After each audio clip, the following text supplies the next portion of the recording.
we're going to be comparing areas and volumes of similar solids. We've done similar polygons before. So we had two different triangles. They are similar. That doesn't mean they're equal. That means they're proportional. Proportional meant it's the exact same shape, but one's going to be bigger than the other. Okay, so that's all we're looking at. We're looking at two solids that'll be similar. So one will be a small cube and one will be a big cube. So we're just going to be comparing, seeing what the difference is with their surface areas and volumes as well. So the other thing is we have similarity ratio. So another word for similarity ratio, the word that I used before, was the scale factor. Both same thing. So if you hear scale factor, you hear similarity ratio, they're talking about the same thing. So we're just talking about the fraction that compares their dimensions. So it compares their corresponding side lengths.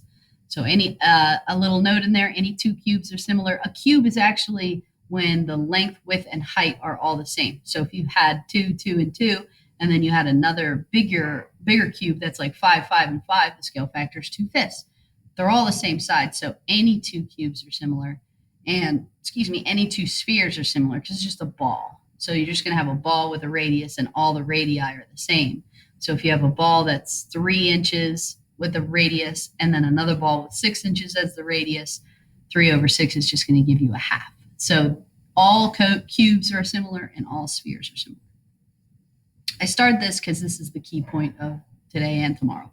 So if you're looking for areas and volumes of similar solids, your similarity ratio or your scale factor is just A to B. So whatever fraction reduced you get, their surface areas are going to be squared. It's going to be the same numbers, but squared, and the volumes are cubed, just like the units. Area squared, volumes cubed, easy enough to remember. Okay, so I'll start you off with 3 easy problems, and then I'll get to the ones you'll most likely see more of. So are the two figures similar? You're saying yes or no. If so, state the scale factor or the similarity ratio, whichever they ask for. All you're doing is you're putting the corresponding parts on top of each other. So the 12 would go over the 40, the 24 over the 80, and the 18 over 60. So all you're doing is sticking that in your calculator, and if you hit math, enter, or if you're on Desmos and you hit the little fraction button right next to what you're doing, it's got like a little box over a box. It'll reduce it for you if you don't feel like thinking. So I did this ahead of time. All of these reduced to, I believe it was 3/10. So since all of them are equal, the two figures are similar. So you say yes, the scale factor is what they all equal. So my scale factor is 3/10. Sorry, other teachers are loud if you hear them in the background. All right, next, I wanted to give you a note as well. So you've got 40 over 8, and you've got 50 over 20. So if you reduce these, this is just 5 if you put it in your calculator. But if you need a ratio, it's the one time in math where you don't reduce something all the way because a ratio compares two numbers. So that would stay 5 over 1, and this would reduce to 5 over 2. So they are not equal, which means this is a no. Those are the easier ones. This one, that's Abby. This one says each are similar. So we already know they're similar. We're looking for the scale factor. And this is important. It says left to right. That means the picture on the left has to go on top. So whatever comes first goes on top. Whatever comes second, that goes on bottom.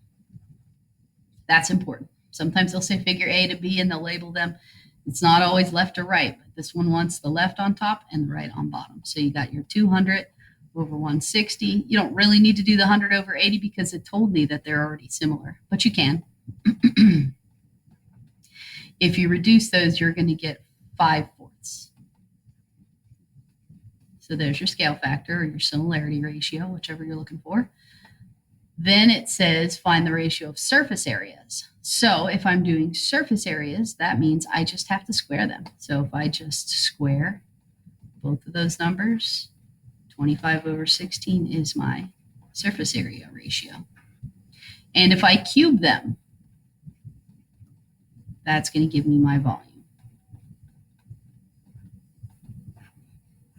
Okay, and if you stick these in the calculator, they're not going to reduce. It'll always be like that with the squares and the cubes. Okay. Next, find the similarity ratio or scale factor of 2 cubes. So I just threw 2 cubes on here, and they give you the volumes. Okay, so in this case, it doesn't matter which one goes on the top and which one goes on bottom because it doesn't say. So if it doesn't specify, it doesn't matter. So here's what I'm doing. I'm doing this, and since it is the volume, that means it's cubed.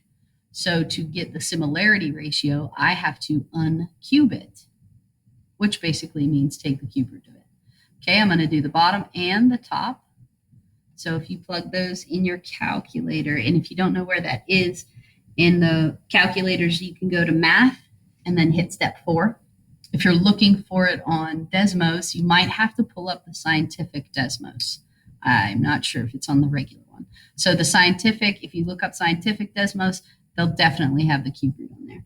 Cube root of 729 is 9, and the cube root of 1331 is 11. So there's my scale factor or my similarity ratio. And that's all they want. Okay, if you were looking for the surface area, it would be 81 over 121. You would just square that. Okay, what are we doing here? All right. Sorry, it's being crazy. So next, these are the ones you're going to see more likely. So it says the volume of the two are given. So these are the two volumes of two similar figures. The surface area of the smaller one is given. That is important that they told you that this is the smaller one because it's going to matter if you put it on top or bottom. So when you make your fraction out of these two, I'm just going to do the smaller one on top. If you do this smaller one on top, then when you make your other fraction, that one has to go on top. If you put it on bottom, same thing. 63 would have to go on the bottom. So if I do 27 over 64, like we did before, that's volume, so you have to uncube it. And that's going to give you 3/4. So when we're talking surface area, like I said, I kept the smaller on top. We're looking for the surface area, the bigger one on bottom. Now, it's not going to be equal to 3/4 because we're talking surface area. So for the surface area, you have to square them. So 3 squared is 9, 4 squared is 16. Then you just have to cross multiply. So if you do 63 times 16, you're going to get 1,008. 9 times x is 9x, and if you divide by 9, you're going to get 112. And that is meters squared because it's surface area. Okay, there it goes again, crazy. All right, here we go. So I put 2 of them on here, but we're just going to do number 21. I'll skip 22 for now. So it says there are 750 toothpicks in a regular size box. So this is filling up. The toothpicks are filling up the box, so this is actually going to be volume. Okay, if a jumbo box is made by doubling the dimensions, how many toothpicks will the jumbo box hold? So if I double dimensions, if you ever get confused about things, give them normal numbers. So if I have a box that is a 5 by 5 by 5, and then if I'm doubling them, it's going to be a 10 by 10 by 10. So your scale factor in that case, 5 over 10 would give you 1/2. So that's what happens if you double. So if the other box is doubled, your scale factor is just going to be 1/2, no matter what 2 numbers you pick. If you pick 10, double them and get 20, 10 over 20 is just going to give you 1/2. So that's my scale factor. So for my volume, I've got the volume of the small box, the one of the new one I'm looking for. I have to cube these. 1 cubed is still 1, and 2 cubed is 8. So now I'm going to cross multiply. 8 times 750, I did not put that, is 6,000.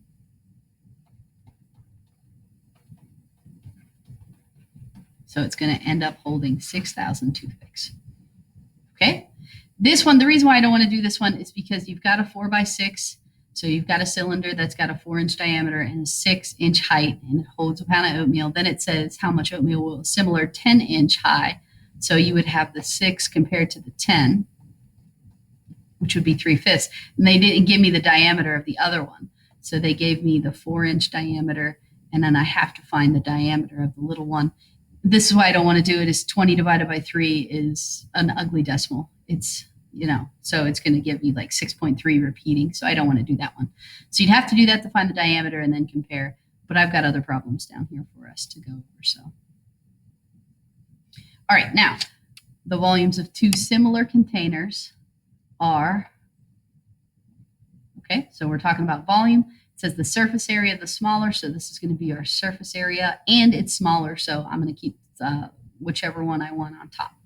So two similar containers, 115 and 67. So if I want to keep the smaller on top, that's how it's going to look. I need to, it says write the surface area of the larger container. So to get the regular, I need to cube root these, which those are not perfect cubes. So if I cube root 67, that's going to give me an ugly decimal. And if I cube root 115, and then what I'm going to do is I'm going to divide them.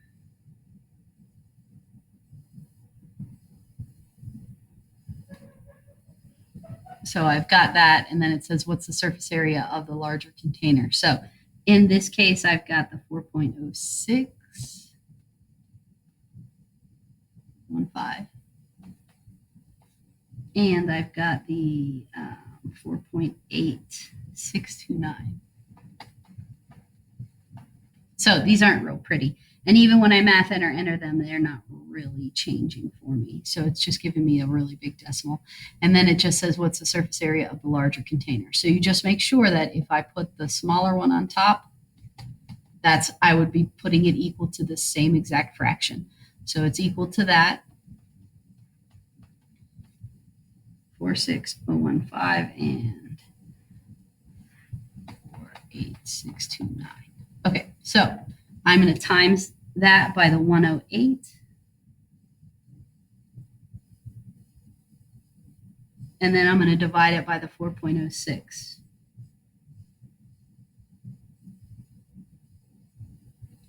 So when I do that, I'm going to end up with 129, and round to the nearest tenth is 3. So what is the surface area of the larger container? Oops, squared, because it's surface area. And there you go. So the numbers aren't pretty, but all I did was I cross multiplied just like normal. Okay, and then finally, I got two more for you. Okay, so lateral areas of two cans. Here are my two lateral areas. So those are squared, which means you have to unsquare them.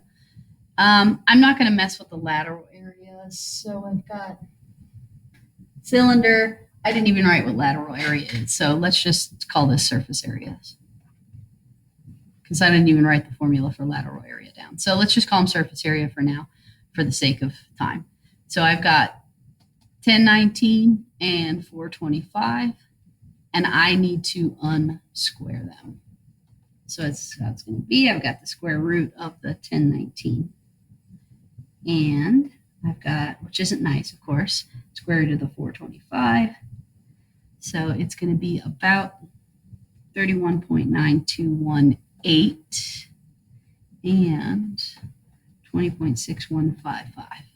Okay, then we've got the volume. So I've got to, if I'm going to talk about this, I'm going to have to cube it to be able to get that. Of course, there's a message. So the Mr. Coffey, please report to the office. Mr. Coffey, thank you. So I put, if you notice, I put the small one on the bottom. So you have to be careful with that. When you do that, you have to stay consistent. So if I'm looking for the big one, I got the big one on top. So I'm going to have to take that and I'm going to have to cube it. So that 20 cubed is this, 0.5995. And on top, I'm going to take that and cube it. And this is going to give me 32,528.2932. Okay, so I'm just leaving those numbers in my calculator to make life a little bit easier. So I'm going to times it by the 1157 and then divide it by the 87 or 8,000. So that's going to end up being, for my volume of the larger can, if I round to the nearest tenth, 4,295.5. Okay, and that'll be centimeters cubed because it's volume. So that's all you're really doing. We're just messing with these numbers. You just have to remember that if you're dealing with the volume, you got to cube it. And if you're dealing with the surface area, you got to square it. So the last one, I've got 12 pencils in a regular size box. So this is 12 pencils fitting inside of them. So that's my volume. jumbo box is made by tripling the dimensions of the regular box. So if you had 5, 5, and 5, if you triple them, tripling them is going to give you 15. So it's going to be 1 to 3 for your scale factor. And then how many pencils would the jumbo box hold? So this is the regular size. So if we're talking volume, you have to cube it. So cubing 1 is still 1, cubing 3 is 27. So I have to do 12 times 27, and that's going to give me about 324 pencils. Okay, now, just in case you want the extra problems, like if you're working on the problems for the homework and you don't get it, something along those lines, if you're not sure if you're right, I've got some problems here. So you can kind of go through these problems if you want to. 19 was the one I did in the notes, and then here are your answers. So if you need to practice any, you need any extra work, there it is.